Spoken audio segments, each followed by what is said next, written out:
This just in, OSHA tells us they are investigating after part of a bridge under construction in Old Town collapsed last week.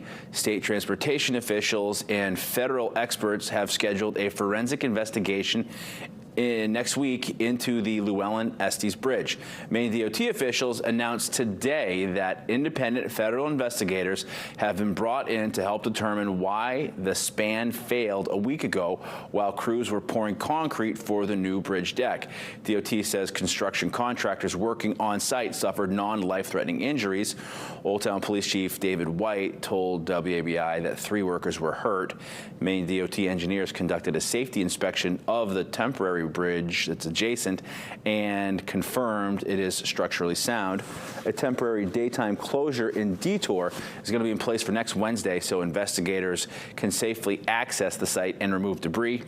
Motorists should plan for extra travel time. OSHA has 6 months to complete an investigation.